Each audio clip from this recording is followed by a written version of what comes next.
Welcome to week 12 of the semester. This session is actually going to be a pretty long presentation. So if you're not one who's able to sit through for like 2 hours at the least, then feel free to pause and then do some practice exercises and then go forward. I haven't assigned a particular chapter for this week because the material is pretty not covered in depth in the course textbook, but I've made external resources available to you. I will, go over at least three major sections in this presentation with the hopes that you sort of get the basic concepts. We're going to go into statistical analysis of observation and experimental studies. I'm just going to touch on the basics. I won't go into detail where you get to the point that materials that probably will be covered in more detail in a biostatistics and statistics course. But I'm just going to let you understand the basics, and hopefully you're able to get it even with the discussion exercise that we do.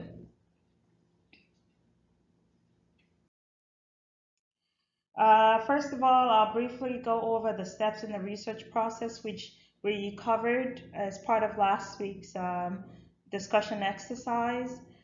Note that while I go over the steps, I'm not going to talk about them in any specific order, but you would kind of get the gist on what you need to do first before you move on to the next step.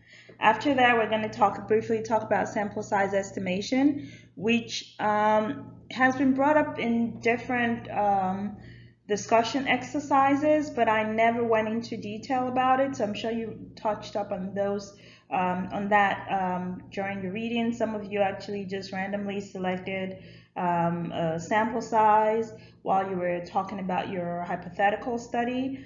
I will go over that briefly and show you how that's done. While in some instances people may just randomly pick a number, but there are actually parameters that are in place that help us determine what a potential sample size would be to answer a particular research question. So I'll go over that, and I made additional resources available to you to help you better grasp that. And then I'll end the session with descriptive and inferential statistics, and that will be it for this week. The material may actually extend into the following week depending on how you all do in this week. You have a homework assignment assigned. Based on how you all perform, then I will decide whether to cover the descriptive and inferential statistics portion in more detail in the following week. All right, so like I stated, I'll briefly touch on the various steps that you need to consider when you're planning your research study. Again, like I stated earlier, this is not in any specific order, but we know definitely that before you decide to move forward with a research study, you need to know what exactly it is that you aim to do. What prompted that? Would you be reinventing the wheel? Is the study really necessary? What additional value is it going to add to what we currently know about it? If it's something that has not been studied before, then that's great. But if it's something that has already been extensively studied, you want to make sure that there's an additional or an added value that your study will bring to the current knowledge. So once you kind of figure that out, you need to have a clear research question or research hypothesis that you intend to test. Of course, you would have conducted an extensive literature review to be sure that this is worth studying. You want to have a clear purpose of the study. And of course, this is usually sometimes summarized as the aims and objectives. And note that all of these steps I'm talking about here will be applicable to your final project. So please do not disregard the concepts that we've been covering in recent weeks, because they will help you with your final project. You also want to think about how your findings can influence policy change. Once you've kind of figured all of that out, have all the, the ideas together, then you want to draft your proposal, which is what you're going to do. You want to include observations from existing research that focus on the problem. You also want to take into consideration ethical issues, which, as you all saw from the discussion exercise in week 11, the fact that the particular study design is considered the gold standard doesn't necessarily mean that it is appropriate in every situation or in every scenario. You want to make sure that ethics comes into play, and you have to look at your target population. In last week's exercise, we focused on pregnant women, and they're considered vulnerable population. And if you do a little more research with institutional review boards, you identify what populations we consider vulnerable.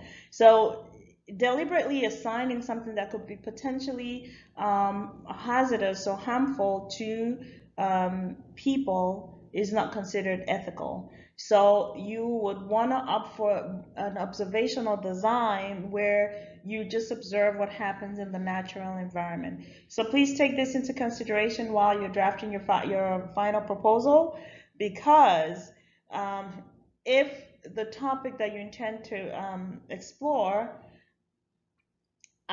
it has some ethical connotations to it. That's not to say no research study has ethical issues, but there are some that are just glaring.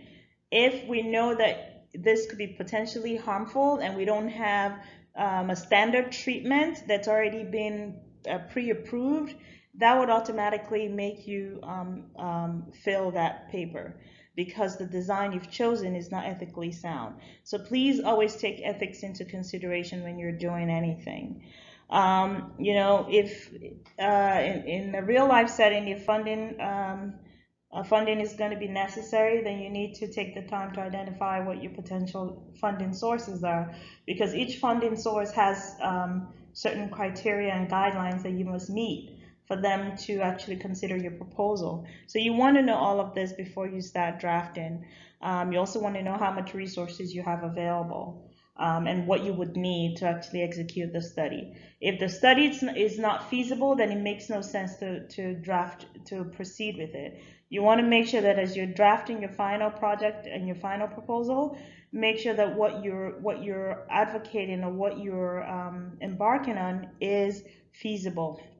Then, of course, you want to identify your population, your target population. And remember, we said that there are instances where you may not be able to include every single member of the population into the study. Then you would need to select a sample. And you want to make sure that the method for identifying the sample is sound and logical. So you need to indicate what your sampling frame is, which is the list from which the sample will be selected. So it's the general list of the general target population where the sample will be selected. Identify what the sampling methodology you will be using to identify the sample is, and you need to provide justification for why you are using that particular sampling method. Note that it's also possible for you to use multiple sampling methods.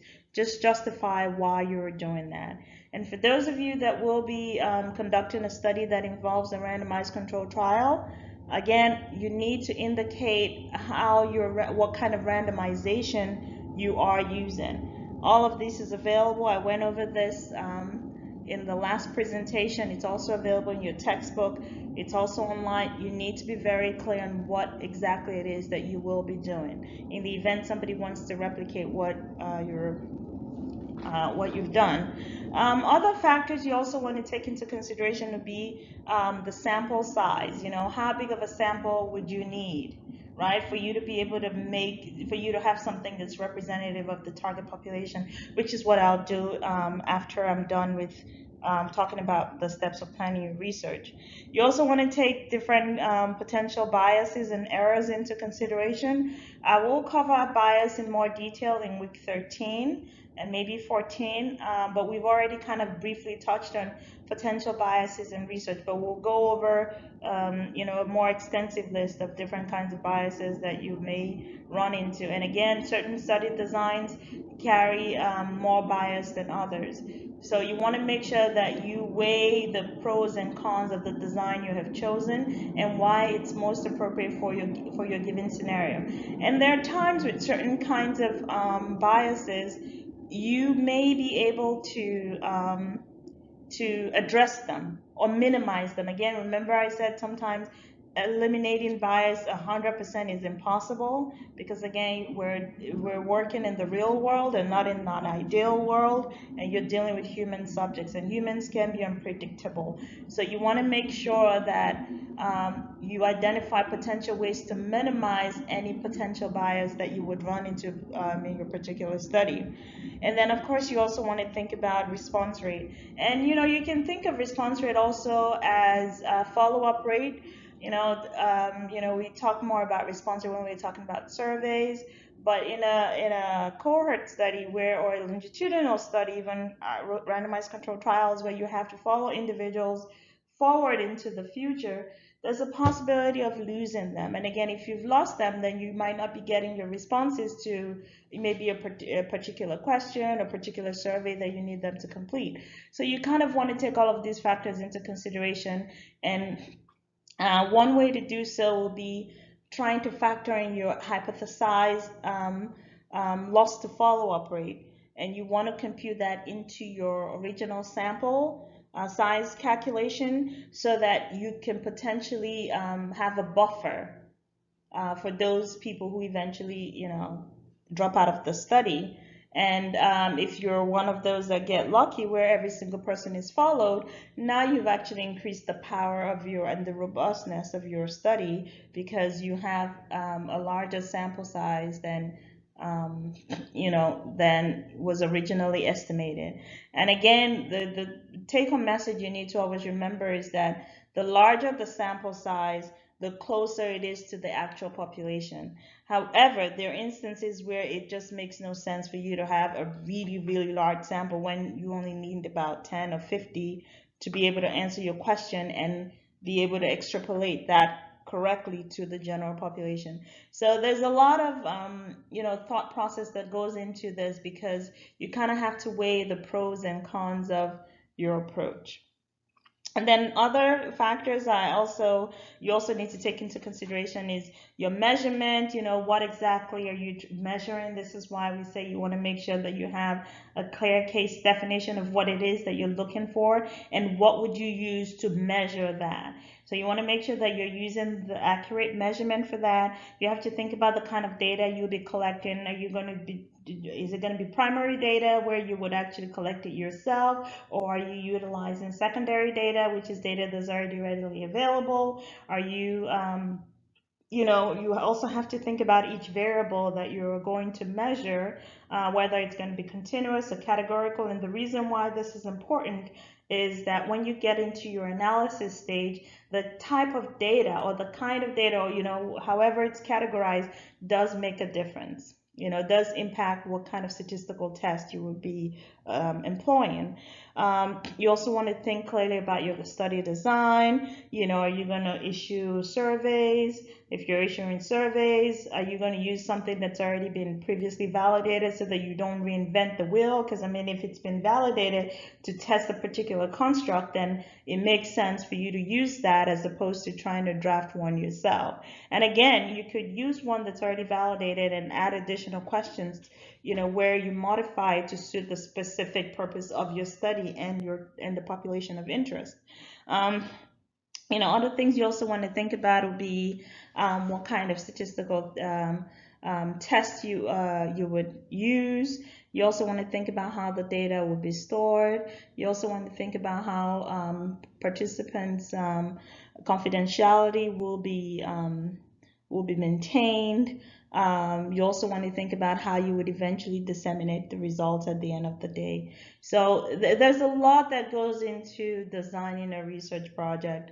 While your proposal or your final project wouldn't be as extensive as one where you will be submitting to a funding source.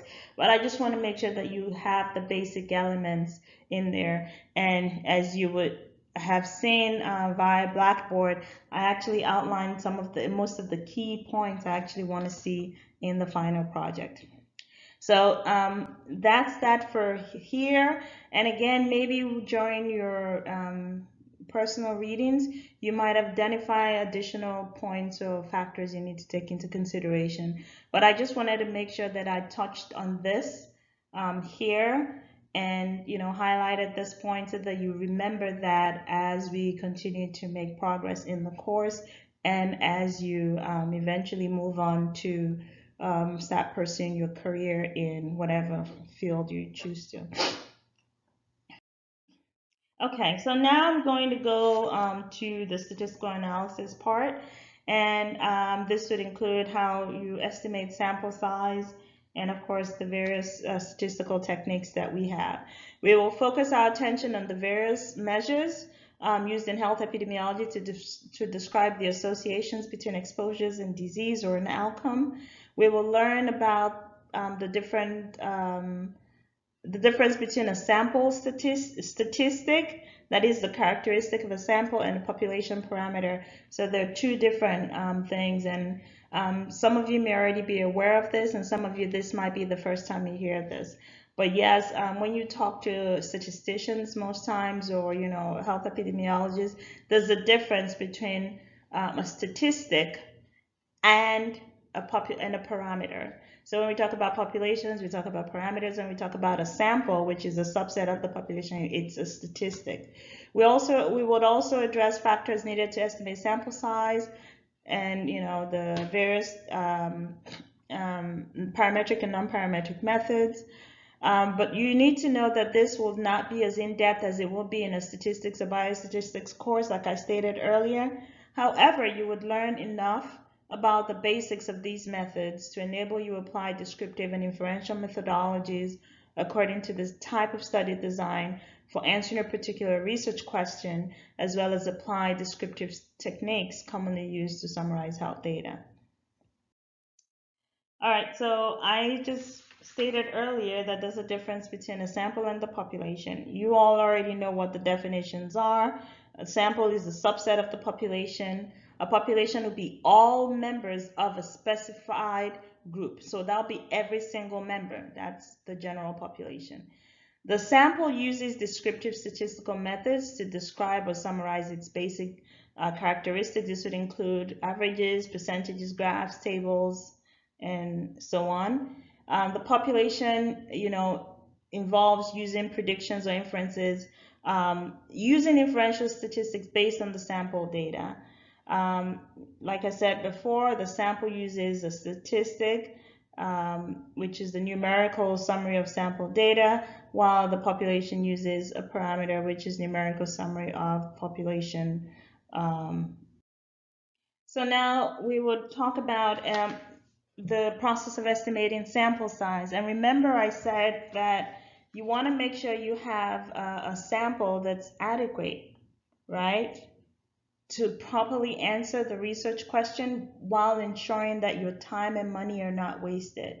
So where this comes to play is when we sample a really large group of people when it's really not necessary because you've wasted time and resources, when maybe all you needed was really 20 to answer that question, but you end up going to sample about 300. So you've wasted time and resources. So your ability to actually estimate a decent or an appropriate sample size is actually beneficial to you in the long run. And then now we wonder, how do we do this? There are several factors that come into play when we're trying to estimate sample size. There are four main ones that you probably would run into most of the time. This is where we talk about the alpha level, which is a function of the type 1 error, the power, which is also a function of the type 2 error, and that's usually 1 minus beta. How much variability you're willing to accept, and also what we call the effect size. So those are the four main factors that always come into play. And these factors are always, the first three, actually the first two are pretty much standard. We pretty much use 0.05 as our alpha level. So if the value falls below 0.05, then it's considered statistically significant. Power is usually set at 80, but there are instances where you see power is set at 90 or 95, where the beta, which is the level of type 2 error, is at 20%. So 1 minus beta, which is usually 20, will give you 80. So what I just need you to remember here is, again, this is not a statistics course. Just remember that as a general rule of thumb, our alpha level is usually set at 0.05. The power is usually set at 80%, right, or 0.8. Then, of course, the variability would actually depend on from scenario to scenario. And most times you and the statistician would determine how much variability you're willing to take. That would be the variability from what is true and what your sample observes. And then, of course, we have the effect size. And the effect size is usually the magnitude of difference between groups. And this could be a function of mean difference, proportion difference. You know, in some instances, it could be the estimated risk ratio. You know, all of it all to come together to form the effect size. But there are also other factors that you also want to take into consideration, because while there are formulas available to you to estimate sample size, these days sample size can actually be estimated using statistical software. However, what you put into the software is what you're going to get out of the software. So you sort of kind of want to know what it is that you're putting and what your assumptions are, to be sure that what you're getting makes sense. Okay, I hope I'm making some kind of sense here. You would understand this when you practice some more with this. I have a sample simulation here, and you can feel free to do it on your own at home, right? There's some statistical software available for free online where you can plug in certain numbers and it will spit out a number for you. So some of these other factors would include whether it's a one or two-sided test. Also what your study design is, if it's a cross-sectional study, cohort, case control, randomized control trials. And under randomized control trials, we have different subtypes of superiority trials, inferiority trials, equivalence trials. It's in your textbook, and you can feel free to read about these kinds of trials on your own. And then, of course, like I stated earlier, you want to think about your estimated loss to follow-up or dropout rates, because you want to incorporate this value into your final sample size, so that you know how many subjects or participants you should actually consider enrolling. And here is an example. Okay, so here is a scenario I'm going to give you. Since this is not an interactive session, I'm going to try my best to make this as help as easier as possible, but you would actually need to attempt it on your own as well, and feel free to ask me questions on the discussion board to kind of guide you through. So here's a scenario, right? You intend to conduct a cohort study to determine if there's an increase in the rate of early onset osteoarthritis over time in welders with repeated exposure to decompression sickness compared to those who were not, right? What information would you require to determine an adequate sample size? So if you remember from the previous slide, I told you there's some key factors you need to take into consideration. One will be the power, which is a function of the type 2 error. One would be the amount of variability you're willing to accept. The other will be your alpha level, which is a function of your type 1 error, and then your effect size. In this case, we're dealing with, it's a cohort study, so we would assume we'll have like a hypothetical risk ratio, because you can estimate relative risk from cohort studies. Another thing you also want to know is, what the study design is, like I just stated. It's a cohort study, so we know that. And then, of course, we can think of what our estimated loss to follow-up is. So let's see what this tells us. So just like I stated, you know, our study design, we know what the power is, we know what the alpha level is, we can come up with an estimated risk ratio. And again, sometimes you could guess on this factor.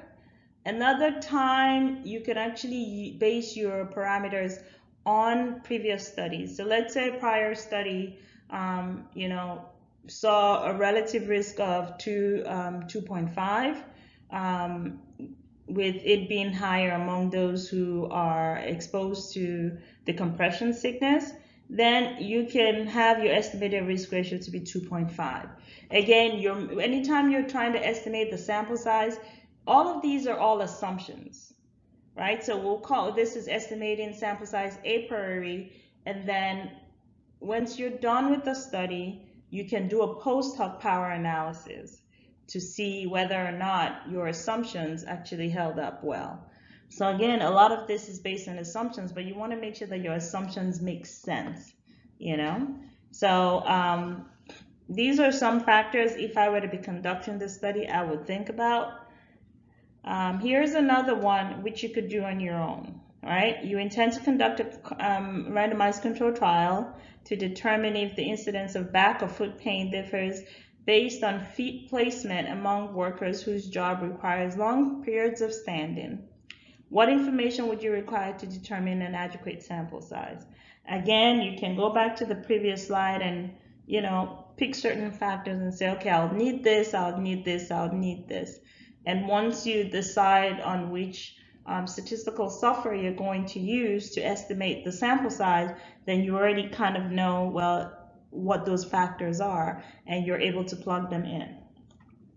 So on the next slide, I'm going to show you a sample sample size estimation software that's available through OpenEpi. It's free. A lot of people go there, epidemiologists use that resource to estimate sample size for their studies. So you can feel free to do, do some simulations there on your own. So let's go there. So this is it. So this is my hypothetical study here. We're going to try this. I'm going to do the simulation with you. I have a few screenshots to kind of show you what you would see on the website, and you know where to plug in your numbers and things like that, and you see what the final output would be.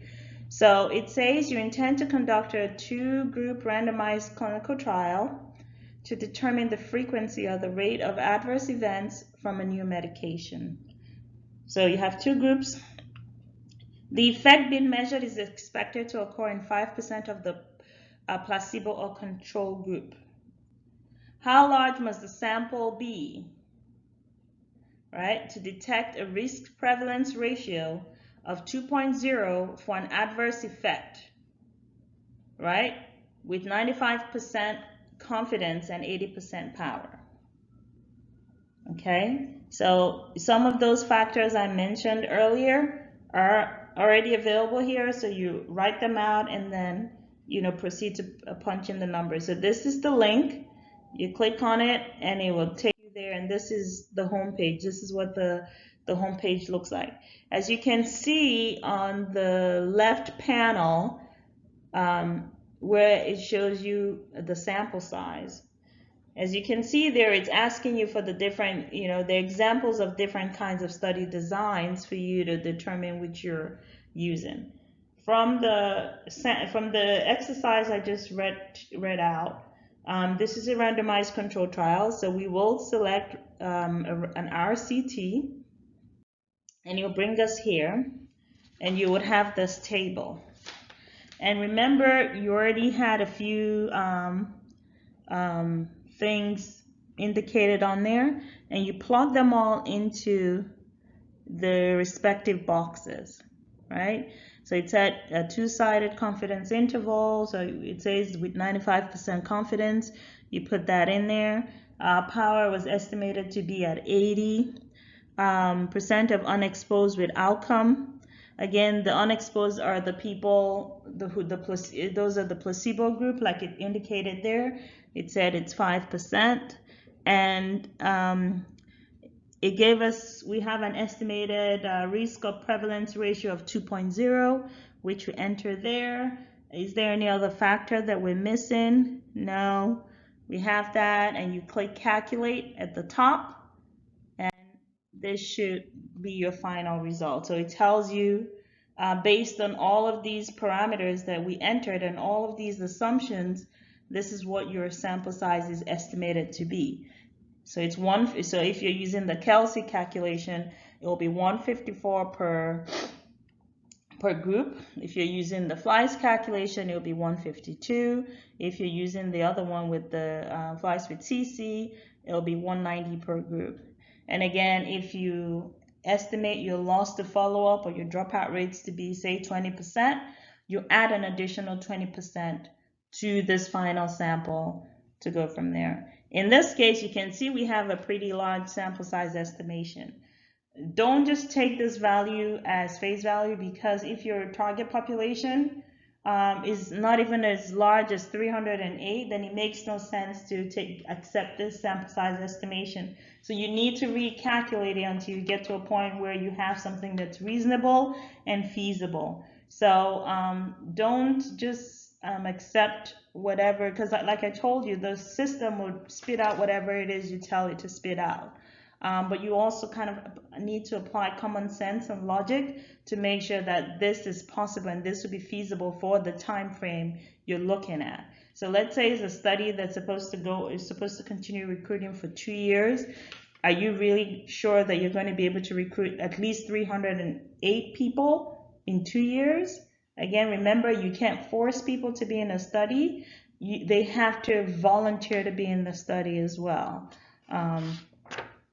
So they have a right to say yes or no, and sometimes some people might enroll, and after the first 2 months of follow-up, they decide they don't want to be in the study anymore. Now you've lost these people. So always make sure that you apply common sense and logic while you're making these decisions. So feel free to work on your own simulations, come up with your own exercises, play on the OpenEpi website. It's free, it's available even after this course is done. Feel free to go ahead and and continue to use it. Okay, so that's where I'm going to end for sample size estimation. I hope I kind of covered the basics. I really wish this was more interactive so that we can ask questions, and I'm sure that you get it. But I'm hoping that I've done enough to enable you understand the basics. But like I stated earlier, the reading materials I made available to you should also help as an additional guide on how to estimate sample size. Okay, so now we're going to move into the third section, which is the core statistics now, and we will start with descriptive statistics. Descriptive statistics is actually the easiest part of the statistical measures or techniques we use in health epidemiology. Just like the name indicates, descriptive statistics simply summarizes findings from the sample data or the population data, whatever it is that you're looking at.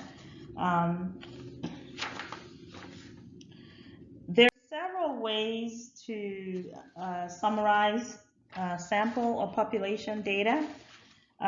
We have what we call measures of central tendency, which all of you should be very familiar with. This is where we talk about mean, median, mode, range, standard deviation.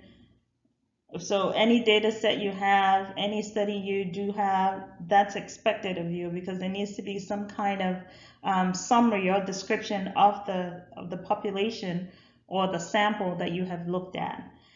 This could be either summarized, like again, as a measure of central tendency or in the form of a graph.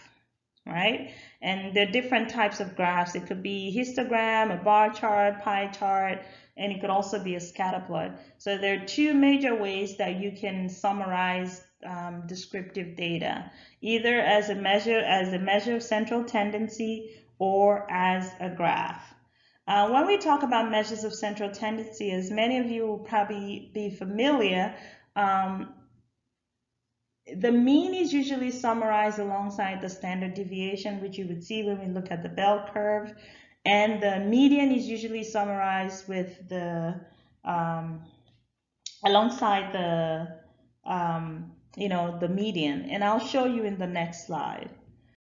So, as you can see, the one at the top, this is what a normal distribution looks like, where, it has the shape of a bell. So when the population seems to be normally distributed, this is what a standard normal population would look like. You will always have a few people who are at the far end, but the majority of the population kind of falls somewhere in the middle, right? So that's where the mean, the median, and the mode usually are kind of all concentrated there if it's a normal distribution. So before you determine, so let's say you're writing a proposal and you're wondering which measure of central tendency would I use to summarize my data. Because you haven't collected the data yet, you're not sure what measure of central tendency you will be using. So the best way to state that would be the data will be summarized as means with standard deviation or median with range values based on the distribution of the data. You can't know this unless you already have the data set. If you already have the data set and you now are wondering, okay, which of them should I report or indicate in my summary, then just look at the way the data are distributed using a graph, which would be most likely a histogram to show you how it looks. If it's skewed to the right or to the left, which is what you will see in the two graphs at the bottom, then you know that the data are not normally distributed. So you have a lot of people in one particular, leaning to one side of the curve as opposed to the other side of the curve. So you would want to use the median and the range values. I hope that makes sense. Okay, so that's really all of it for descriptive statistics. It's actually the easiest part of the measures that we use in health epidemiology. We will now move on to the more complex aspect of statistics, right? Again, I will try to be as clear and straight to the point about this, but unless you use this on a daily basis, or you've taken, or you are taking, or you are planning to take an advanced statistics course, this might seem a lot for you, but I just want you to get the core message there, and you would see this reflected in the homework assignment that you've been assigned for this week. Okay? Okay, so now we're in inferential statistics. Again, when we talk about inferential statistics, this is when we make predictions or inferences or estimates about the population based on sample data. It's also where we test our hypothesis. Okay? So for this section of the presentation, these are some of the key questions that we will be addressing. What is a hypothesis? What is the null hypothesis? What is the research alternative hypothesis? We need to also know how to write it in shorthand form, and also answer the question of what a significance test is. So let's start with a hypothesis. Many of you should already know what a hypothesis is. You probably went through this in high school. The simple definition of a hypothesis is an educated guess, right? But a more sophisticated or advanced definition will be it's a statement about some characteristic of a variable or a collection of variables, right? It is a prediction of some sort, you know? It may direct our thinking to possible sources of information to help solve a problem. So bringing us back to health epidemiology and research, here is a sample hypothetical statement. More healthcare workers suffer from musculoskeletal disorders compared to non-healthcare workers of the same age. Let's assume we haven't studied this before. This is a hypothetical statement we're making for which we do not have the fact or the data to support it, right? So we are making a statement maybe based on some kind of observation that we've seen, but we haven't applied enough scientific rigor to it for us to confirm our hypothesis. So this is a hypothetical statement that we're making, right, in this scenario. In research, there's something we call the null hypothesis, right? It's very important in research, especially when it comes to the concept or the idea of testing a research hypothesis. The null hypothesis is very, very important. And what the null hypothesis means is that it's a statement indicating that there's no relationship, no association, no effect, or no difference between two or more variables or characteristics. And if at all there is any, it is as a result of chance. Okay, so this is what the null hypothesis states, that everything that happens in the universe, it just happens as a result of chance. It's not because there's some other underlying factor that's causing this. That's what the null hypothesis states. To write this in a shorthand form, let's use the example from the previous slide where we stated that more healthcare workers, so let's summarize this in terms of proportions or rates, suffer from musculoskeletal disorders compared to non-healthcare workers of the same age. So the short form convention for stating the null hypothesis would be the H with the 0 as a subscript, right? And that would be P stands for proportion, so that means proportion 1 equals proportion 2, or P1 minus P2 equals 0. And if at all there's any difference, it's not because of any specific factor, it's just as a result of chance. Okay, this is what the null hypothesis is. And again, the research hypothesis, so for example, the hypothesis that we talked about in the previous slide is usually tested against the null. All right, I hope that makes sense. The standard is always that there's no difference, there's no association, there's nothing. If anything happens, it's just as a result of chance. It's not because one causes the other, but we always test our alternative hypothesis against the research hypothesis. Against the null hypothesis. So now I've talked about what a hypothesis statement is. I've talked about what the null hypothesis is. Then now we need to define what the alternative hypothesis is, which kind of is self-explanatory based on what I've already stated. This is usually known as the research hypothesis. It always contradicts the null hypothesis, and you note that it can go either way. The alternative or the research hypothesis could be bidirectional, meaning it could go left or right, or it could be unidirectional, meaning it's leaning towards one direction. So, here's an example. Let's assume that we're going to go bidirectional with our research hypothesis from the previous example. The short-term convention would be that P1 is not equal to P2. But in this scenario, we don't know if it's higher for the P1 group or it's higher for the P2 group. We just know that they're not the same. We know there's a difference, but at this point in time, we're not exactly sure what that difference is. But we believe there is a difference. So in this case, you're testing the hypothesis in two directions. Going specifically by the example that I made available to you on the previous slide, where we said that more healthcare workers, right? This means that we're leaning in one direction, where we're saying that P1 is greater than P2 or P2 is greater than P1. That's going to be a one-sided alternative hypothesis. So the key thing I want you to get out of this slide is that the alternative hypothesis can can go in either direction. It could either be unidirectional or bidirectional.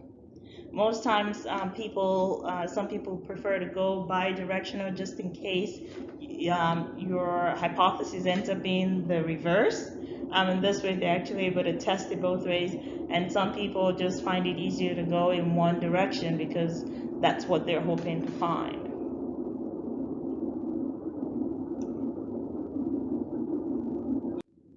So now that we have this, right, can you develop a hypothesis for a particular health outcome of interest on your own, right? And when you come up with this, are you able to identify or state what the null hypothesis is and also state what the research of the alternative hypothesis is? I'll give you a few moments to practice here, come up with your own, and then we can explore it.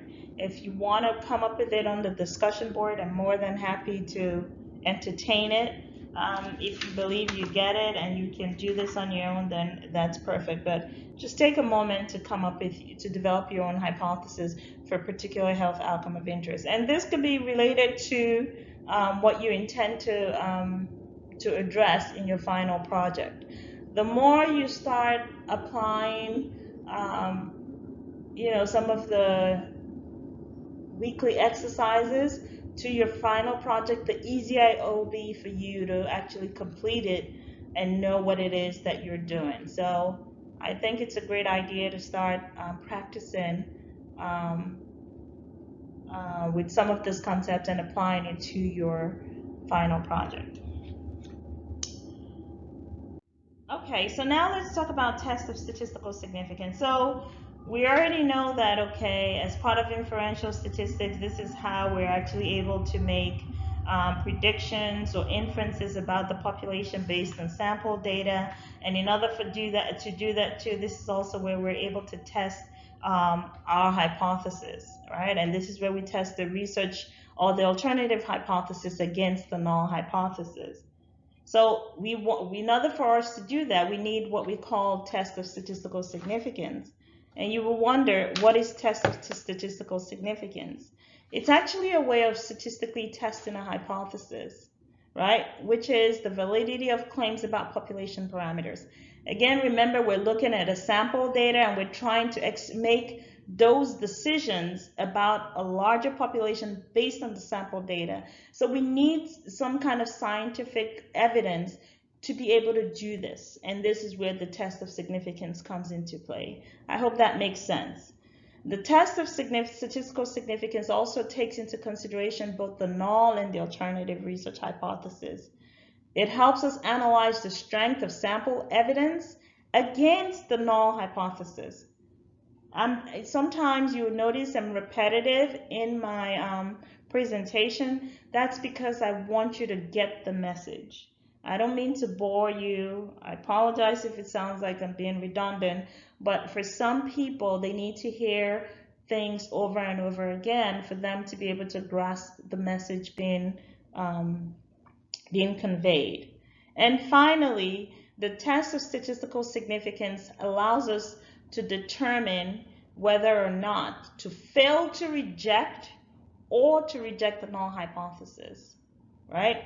Before you actually conduct the test, the assumption is to just let the null hypothesis be. And then when you test your research hypothesis against the null hypothesis, right, then you can choose to fail to reject the null hypothesis or reject the null hypothesis. Sometimes in some textbooks you see where people tell you to beware.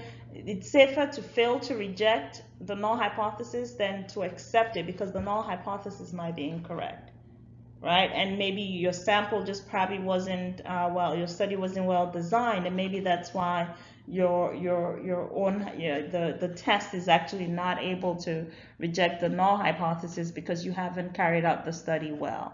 So to be on the safe side, what you want to do is fail to reject the null hypothesis, assuming that your hypothesis doesn't hold true after we conduct the test of statistical significance, or perhaps it holds true, and then in this scenario you can reject the hypothesis.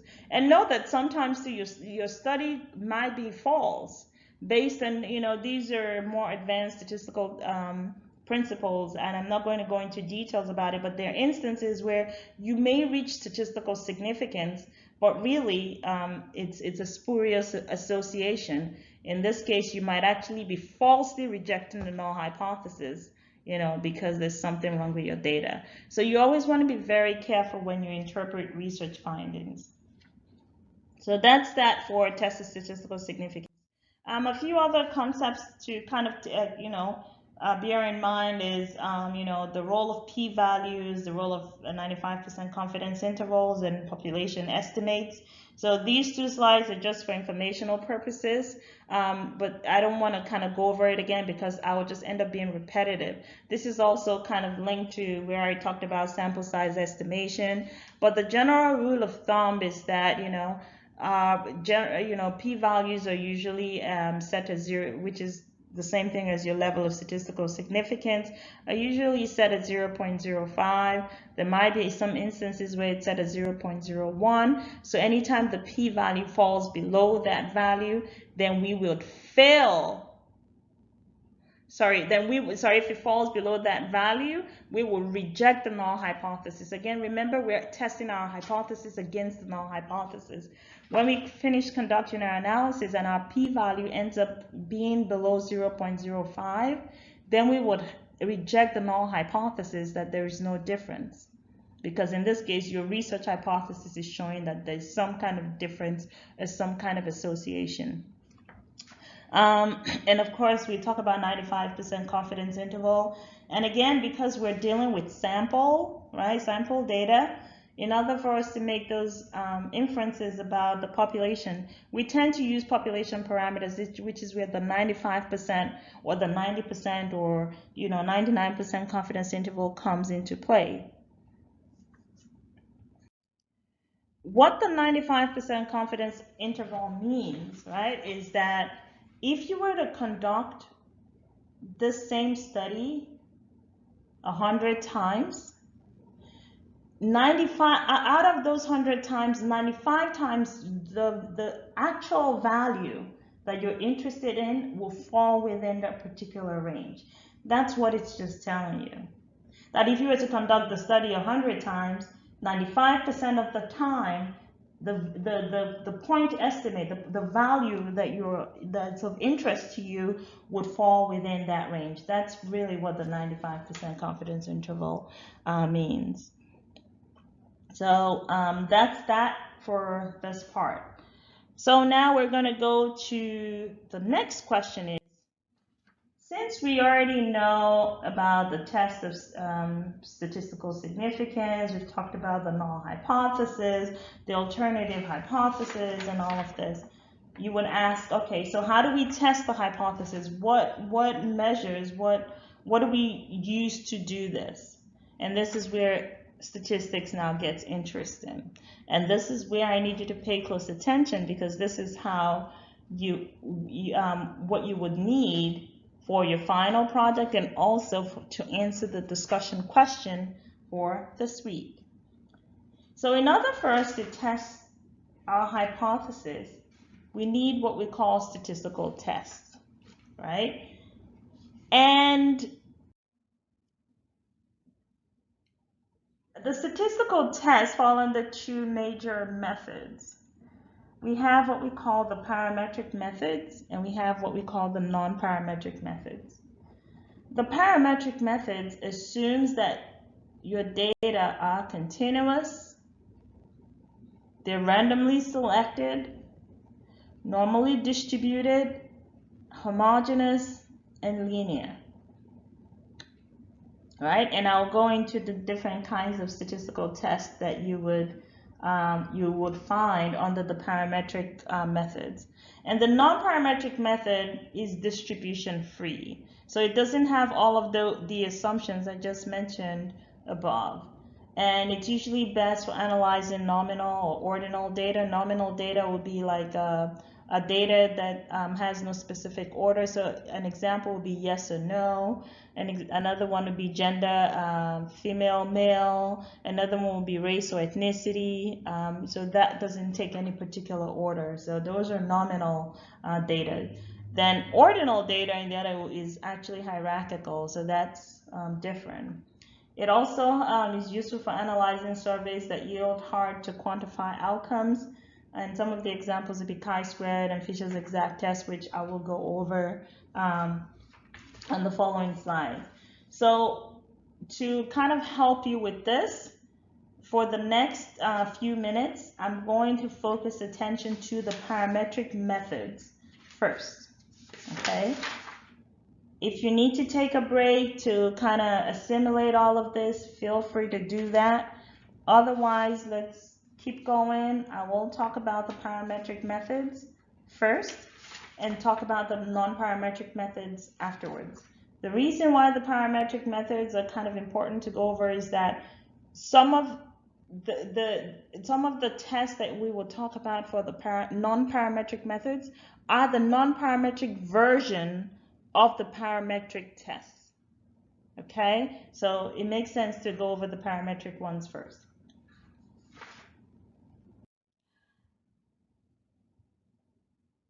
However, before I go into that, there is certain kind of information you would need to determine whether you should consider a parametric statistical test or a non-parametric statistical test.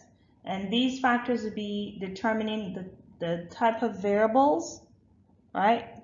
Whether it's a continuous variable or categorical variable, like I stated earlier.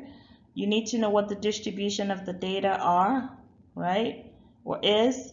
If it's normal or skewed, remember I talked about that when I talked about measures of central tendency. And you need to know the number of groups of samples being analyzed. So in some of the examples I presented earlier, sometimes you're comparing 2 or 3 groups. You need to know the number of groups. Once you know the number of groups, then you have an inkling as to which of the methods would be most applicable, whether you want to use a parametric or non-parametric method. Okay, so let's do parametric methods. Remember what the assumptions are.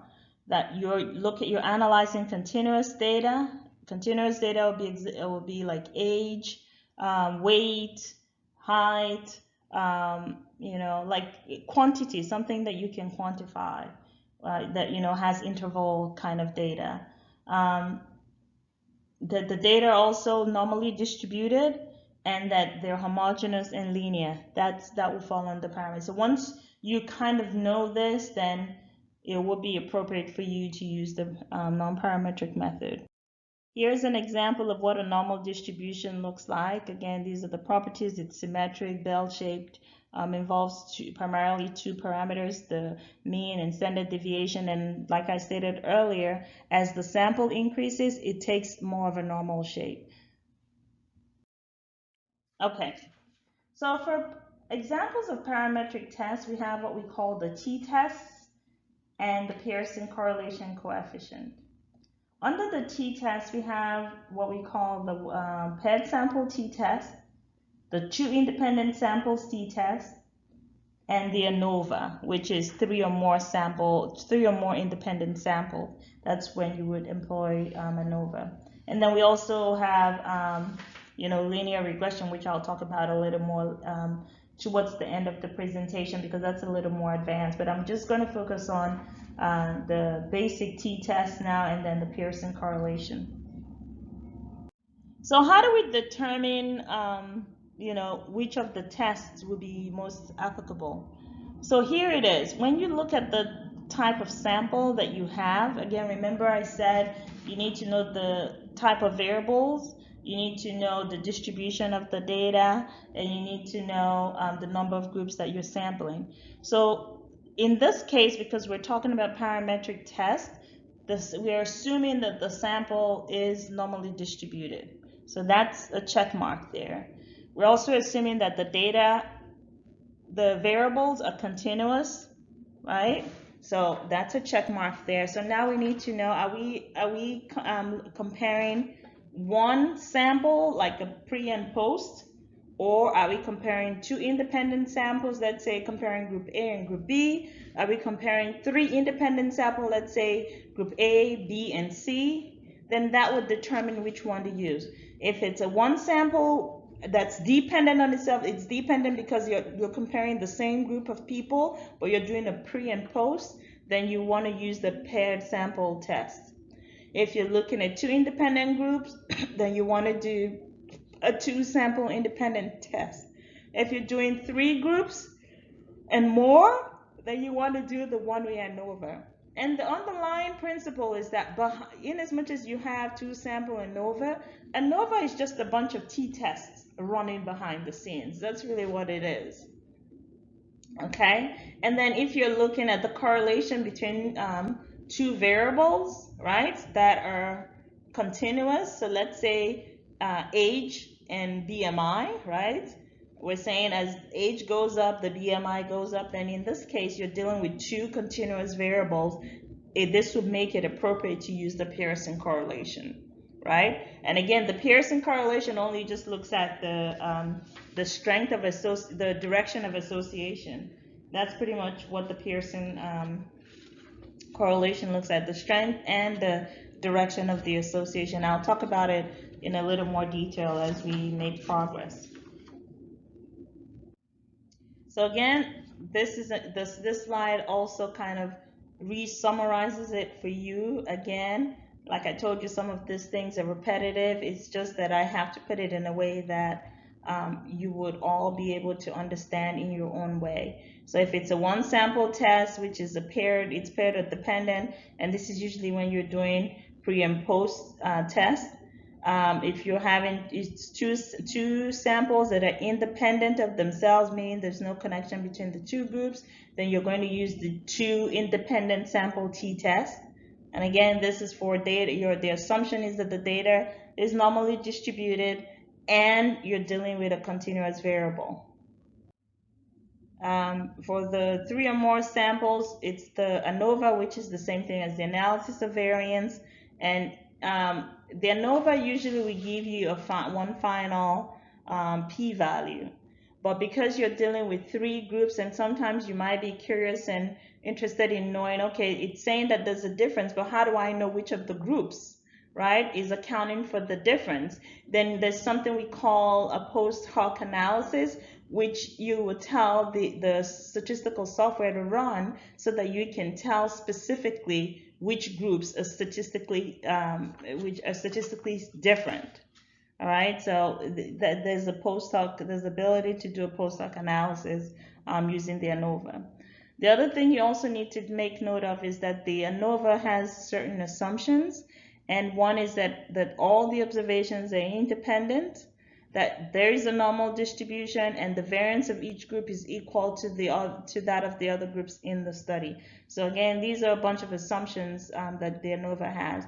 So as you can kind of get that the parametric tests all have certain assumptions.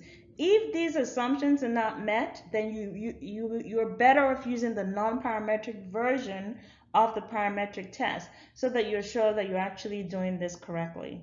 So don't be naive to this. That's why you always want to make sure that before you do, you apply the inferential statistical measures or methods, you want to look at apply the descriptive statistics first, where you put the data in form of in graphs, so that you can see the histograms to tell, okay, does this look like a normally distributed data set or not? That's what you want to do to be sure that you're using the right test. If you look at the data and you're not 100% sure that it meets all of the parametric assumptions, then by all means just use the non-parametric version of the parametric test. Okay. For Pearson correlation and Pearson coefficient of determination, um, the Pearson correlation, like I stated earlier, it usually shows you the strength and direction of association between two variables, and the values usually range from -1 to +1. The sign in front is usually indicative of whether you have a positive correlation or negative correlation. A positive correlation would be that as one value goes up, the other one goes up. A negative correlation would be that as one value goes up, the other one goes down. Does that make sense? And then it's also possible for you to have a value of 0, meaning that there's no linear relationship between the two variables. Again, remember, all the correlation coefficient does is shows you the linear relationship. It doesn't show you, a prediction. It just tells you that there is a linear relationship and how strong that linear relationship is. That's all the Pearson correlation shows you. So this is why you need to make sure that the two variables that you're correlating together are continuous variables. The coefficient of determination, on the other hand, is the R is the squared value of the Pearson correlation, and this is usually the one that shows how much one variable explains the occurrence in another. So it's like a prediction of an outcome, and the values, just like with the correlation coefficient, ranges only from 0 to 1. There's no negative, because remember, it's a squared, and when you square a negative number, you always get a positive. That's what it is. So an example would be, let's say you get an R squared between fat consumption and weight gain to be 0.85. What this means is that 85% of weight gain is attributed to fat consumption. That's what that means. I hope this is not getting too cumbersome for you. I'm trying as much as possible to be as basic with this, but I hope you get the gist. If you don't, please feel free to ask questions on the discussion board. I will address them because I know math is not a lot of people's strengths. So this would end it for the non-parametric version of the parametric version of the presentation. I'm now going to spend the next hour on the non-parametric versions, non-parametric methods in health epidemiology.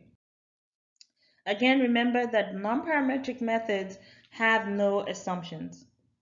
It just assumes that the data are distribution free, and when you're not sure about whether or not the data is normally distributed, please by all means just move on to use the non-parametric method. One of the questions some of you would probably ask, well, if I'm writing my proposal, since I haven't seen the data, how would I know which method to use? The trick is the same with the way you would tell us how you would summarize the data. What you would say is, once you know what your variables are, you would indicate that depending on the distribution of the data, X and X will be compared using the t-test or the whatever the non-parametric version is, and blah, blah, blah will be compared using this or that. You have to present both, because then this way we know that, okay, you're taking this into consideration, that you would look at the distribution of the data in order for you to determine which of the tests to use, because you haven't executed it. That's all I need to see. It tells your reviewer that you have at least the basic concept. We sometimes really don't expect you to be the one to do your analysis yourself. You would work with a statistician, and this is exactly what they would tell you as well. But you also need to be well versed in these techniques to be sure that you know what you're communicating. So just like I stated earlier, each parametric test has a non-parametric version.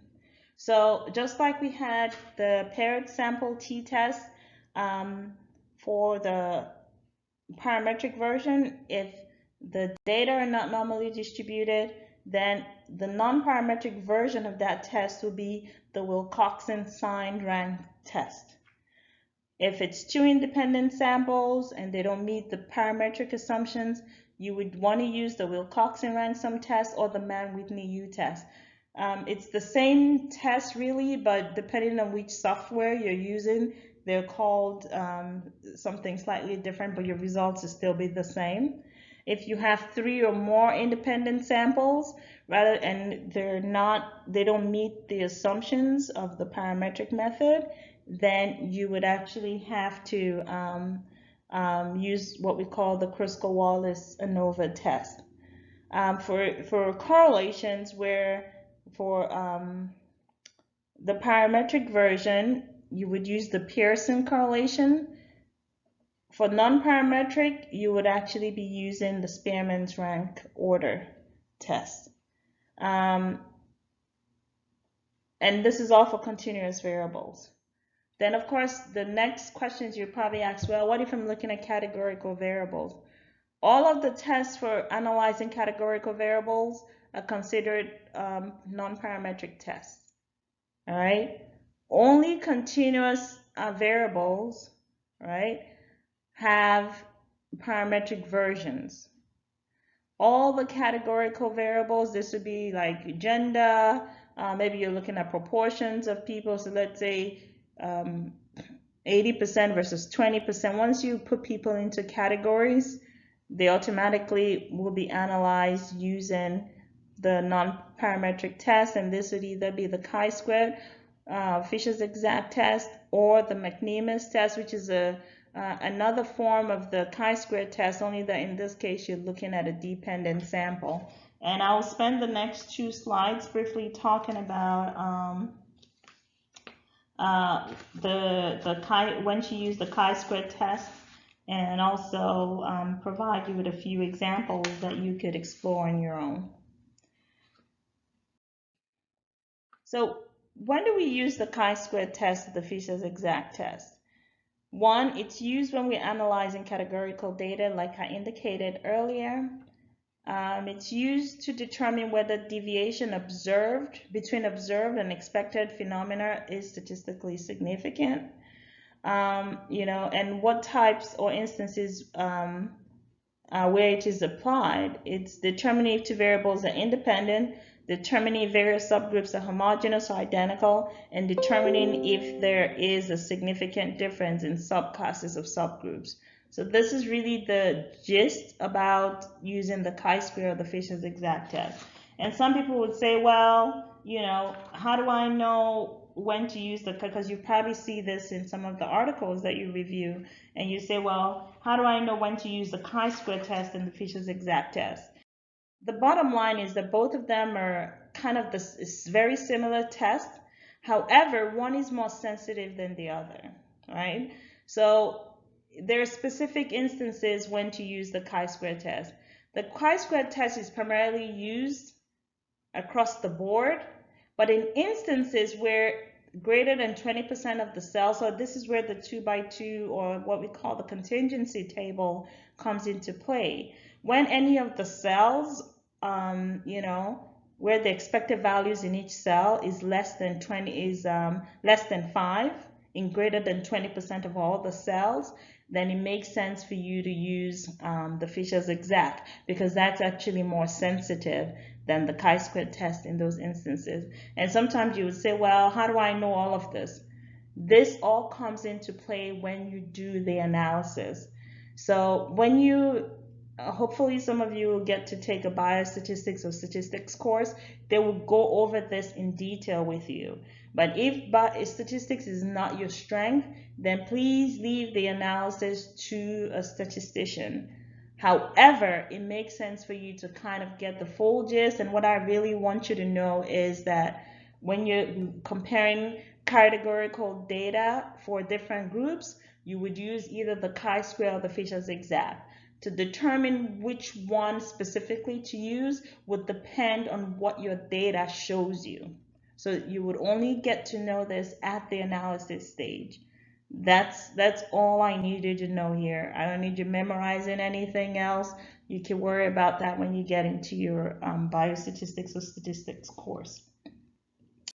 The McNemus test, like I stated earlier, is usually used for like a dependent sample where you're doing a pre and post test, or it's matched, or it's the sample has to be dependent.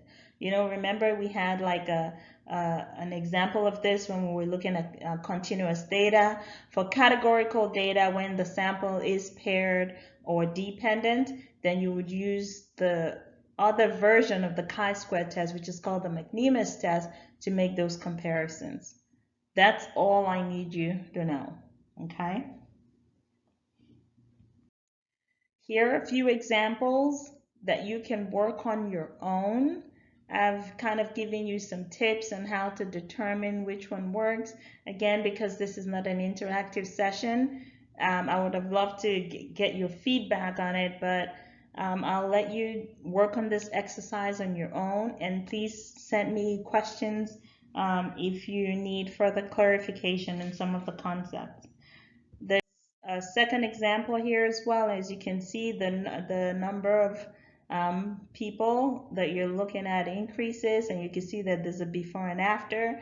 Obviously, in this particular instance, this is a dependent sample, but you need to determine which of the statistical tests would be most applicable.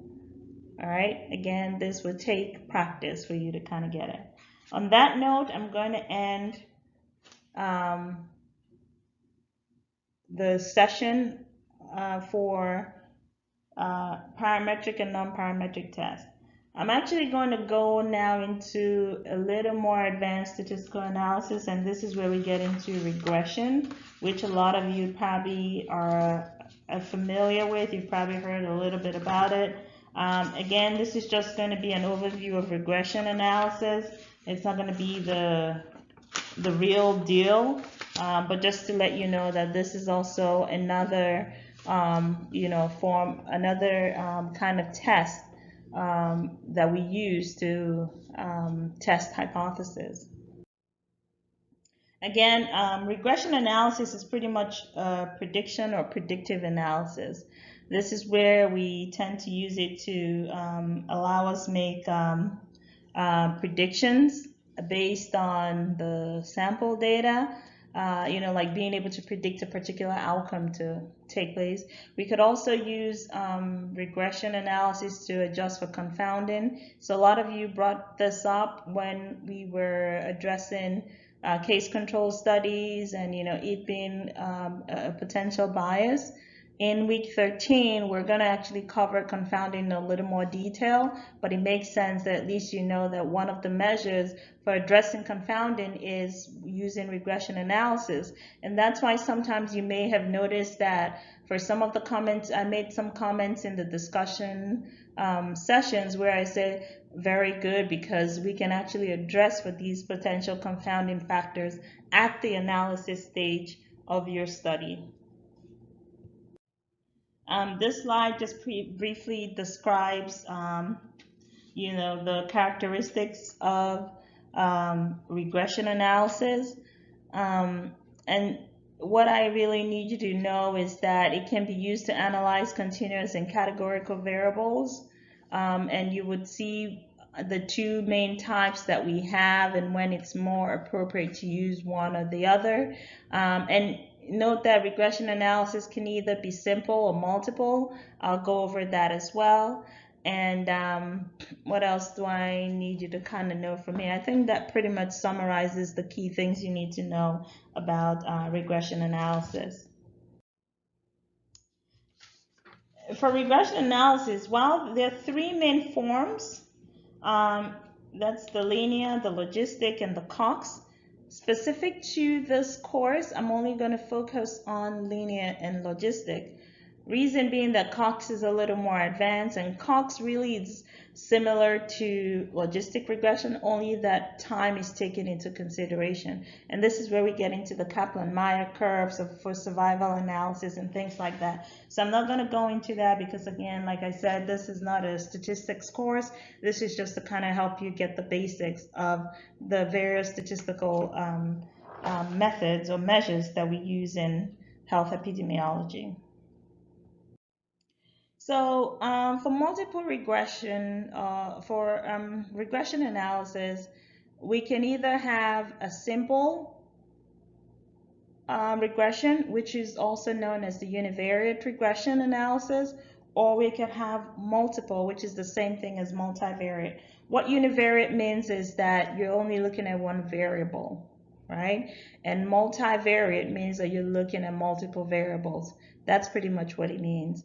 And usually once you get your output, you usually would develop an equation, and that's really what the slide is showing you, that at the end that you get a particular, you're able to write out an equation to indicate the probability of actually identifying a particular outcome. So now I'm going to go on to tell you when it's appropriate to use the linear or the logistic, and this would be helpful also for your final project, because you may also need to employ regression techniques to analyze your data, but you need to know when it will be appropriate to do so. So when our outcome variable is continuous, can you take a guess as to which regression approach will be most appropriate? The answer will be linear regression. So once your variable of interest, right, is continuous, then you want to use linear regression. It's used to predict the value of a variable or outcome based on the value of another or other variables. It's used for analyzing continuous variables. It's used to adjust for confounding, and it comprises of dependent and independent variables. The dependent variable is the outcome variable because it's dependent on all of the other independent variables. So you need all of those independent variables to help you predict what the what the probability of that dependent outcome variable will be. That's pretty much what it is. It has certain assumptions as well. As you can see, there's a pattern with assumptions, especially when it comes to continuous data. So please pay attention to these assumptions. If these assumptions are not met, then you will be following the wrong approach by utilizing this. So the assumptions for linear regression include that the two variables are continuous, right? Meaning the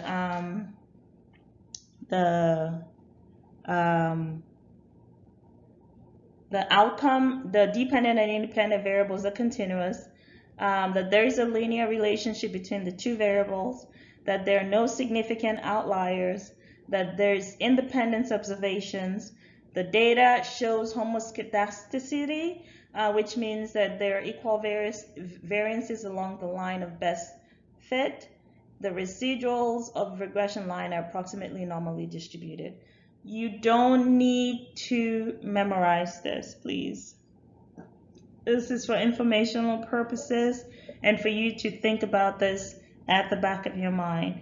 However, if you take the time to learn more about this, if you have to take a biostatistics or statistics course, it'll be a lot easier for you. Here is an example of what the output of a linear regression looks like. You could see the line could be trending upwards, the line could be trending downwards, and sometimes you might get a little bit of a curve. So this is just for you to see what the line looks like. But at the end of the day, what really matters is that equation that we look at. Here's a sample where you can plug these values in for, this is for practice purposes. You can plug all of these values in if you do have a statistical software, and you will get your output. In this case, we have only two variables. We have age and weight. And you can plug this in because now you want to predict the weight, right, based on age, right? So in this case, both variables are continuous, and you're only looking at one outcome variable. Sorry, you're looking at only one independent variable, which is the predictive variable. Then this is going to be a univariate linear regression, or a simple linear regression. That's what this is going to be. When you plug this in, this is an example of what you would see. There it is. It gives you the equation just like I showed you earlier. When you have multiple variables, meaning you have multiple independent variables, the same principles apply, only that in this case you have, your equation is much longer, right? So you can see the y is the predicted or response variable, or the outcome of the dependent variable, like I indicated before, and the values on the right would be each predictor variable, each explanatory variable, or each independent variable, meaning that all of the variables to the right does influence the outcome of the variable on the left. That's what that means. Here are examples of, let's say you do your own practice. Here are a few examples of some of the values you would see in your output table. You have the model summary where the R, the correlation coefficient to be there, the coefficient of determination to be out there. You get your ANOVA table, and this is just kind of like another example of what the output would look like. And this is, if you're familiar with using SPSS, this is an example of what your output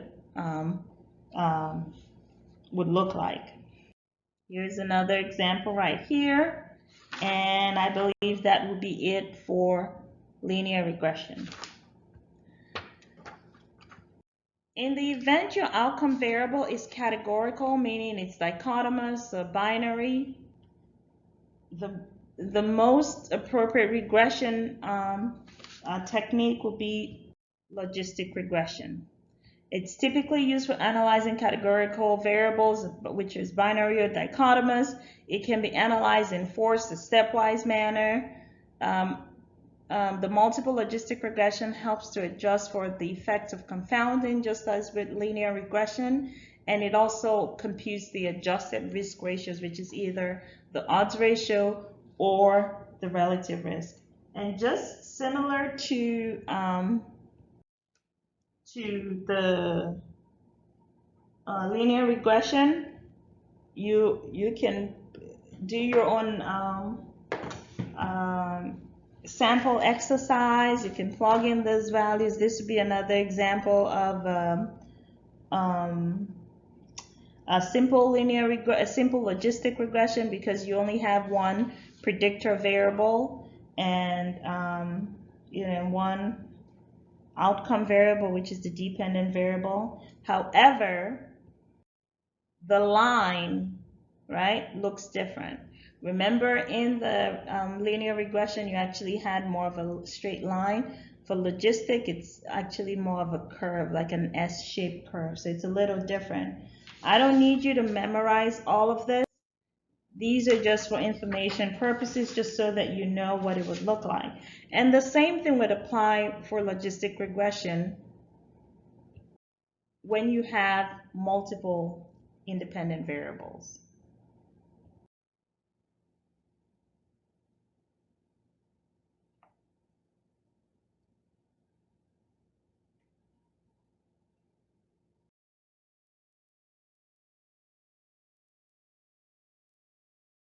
So having said that, we're done with the various statistical measures or methods used in health epidemiology.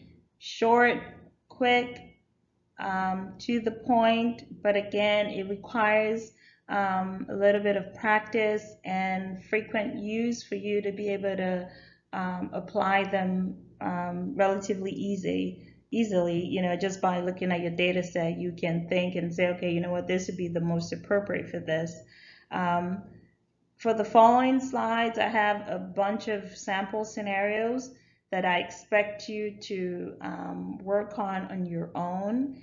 They will be helpful, and most of these are excerpts from pre-existing studies. So feel free to identify the original manuscript, via PubMed, and review them once you're done, answering the questions. But the way I've set the 5 scenarios is that, I've given you a little excerpt based on some of the information you have there. You should be able to identify what potential statistical test will be most appropriate for the analysis. So once you know the study design that's employed there, you look at the kind of data, you look at the number of groups based on all of those factors I mentioned to you earlier. That should be able to help you identify which statistical test would be most appropriate. Here's another. Um, This particular scenario is looking at sample size estimation. So again, this is kind of revisiting what it is that I talked about earlier on in this presentation. So just do this as practice exercise. The more you do this, the more you will gain you would understand the concept. Having said that, let me quickly revisit the summary statistics. Remember, I said depending on your data type, the data that you're analyzing, if it's continuous data, and whether and how many number of groups that you have, and whether or not they meet the assumptions for a normal distribution, then you would know whether to use a parametric test or non-parametric test. And then of course we have categorical data. So this is kind of like being rearranged in a way that tells you which test is most appropriate. So this is kind of like a cheat sheet. For when you are presented with a question, to kind of guide you and say, okay, well, if the data were X, Y, and Z, then this would be the most appropriate. If the data were the other way around, then this would be the most appropriate. So this is helpful. This is kind of a good sheet to take with you everywhere you're going to, or while you're reviewing your the assignments, to know which would be most applicable. And same thing for this one when we're talking about predictive or multivariate analysis, for you to know when to use linear regression and when to use logistic regression. And I believe this would end the presentation. I know it's a long session, but thanks for taking the time. And I will meet you on the discussion board, and hopefully this week's exercise will be easy for you to grasp. Here are additional resources that you may consult to help you better understand these statistical concepts. I will see you on the discussion board.